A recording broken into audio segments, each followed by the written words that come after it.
guys, umuulan dito sa amin guys. Ang lakas ng ulan guys, kaya dito sa loob ng bahay namin ay umuulan din dahil sa daming tulo. Palitin na kasi yung bubong namin guys. May yero na kaming ipapalit dyan guys, kaso nga lang, kailangan ang pagpapalit namin ng yero ay sasabay namin dito sa pagpalit ng bubong din ng biyanan ko kasi ang bubong namin at saka bubong ng biyanan ko ay magkarugtong lang sila kasi yung bahay namin ay CB lang ito.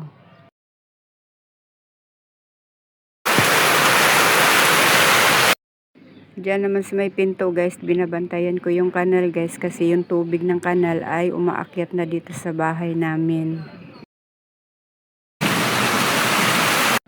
Tingnan nyo guys, bahang-baha na dito sa kusina namin. Yung mga basahan ko, basang-basa na. Tapos yung paliguan namin ay may pasok na din yung tubig kasi mas mababa yung nasa paliguan namin. Kaya yung tubig dun sa kanal ay pasok na sa paliguan namin. Alam mo, sa totoo lang guys, hindi naman pumapasok dito yung tubig na galing sa kanal dati. Ang problema kasi guys, yung alulod ng kapitbahay namin, pag bumabagsak yung tubig nila ay nagaling sa alulod, ay hinaharang yung tubig na galing dito. Alam mo ko na yan sa kanila guys, kaso nga lang parang wala lang sa kanila. Wala lang sa kanila guys, buti sila mataas yung mataas yung bahay nila kaya hindi sila papasukan ng baha. Kaya sa kanila yung nireklamo ko, baliwala lang sa kanila.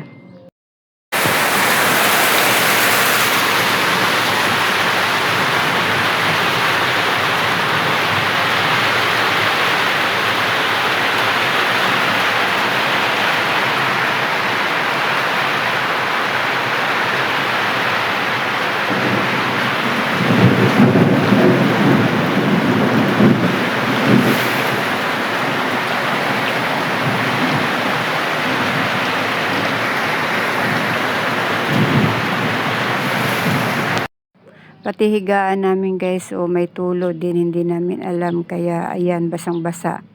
Basang-basa yung kutsyon. Pati sa tindahan ko, hindi rin namin alam na may tulo din. Kasi doon nga kami sa kusina nakatutok ng tulo. Ayan yung mga listahan ko, basang-basa din. Sobrang lakas kasi talaga ng ulan guys.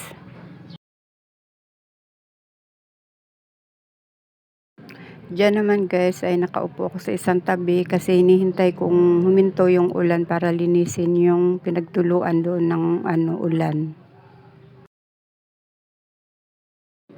Ayan guys, medyo tuyo na yung ating lilinisin kasi medyo nakatulog ako ng konti sa kakahintay na huminto yung ulan. Kaya simulan na natin ang paglilinis guys.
Ha? Froggy. Ayun, isa lang muna agad sila. Ang tawag mo, Polis. Polis. Polis ka. Polis ka.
Pagkatapos ko linisin yung kusina guys, ay nilinis ko na rin tong salasalahan namin. Pinunasan ko na rin kasi medyo malagkit na rin naman.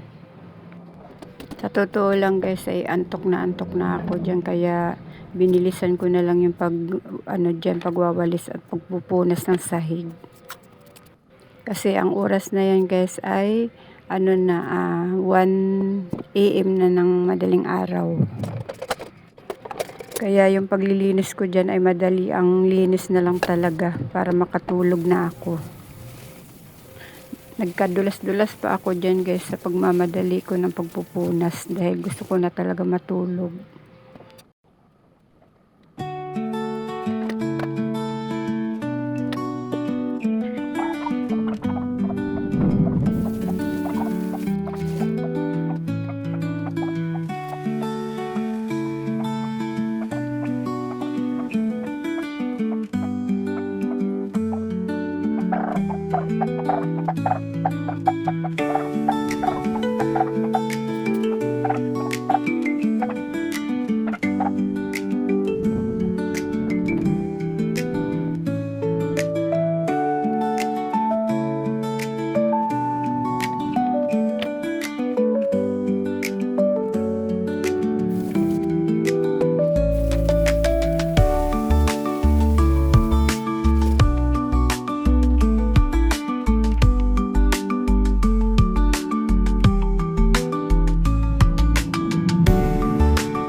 Ayan guys, tapos na ako magpunas ng sahig. Ayan, malinis na. At tutulog na ako guys. Hanggang dito na lang muna tong aking video. Maraming salamat sa panunod at suporta nyo.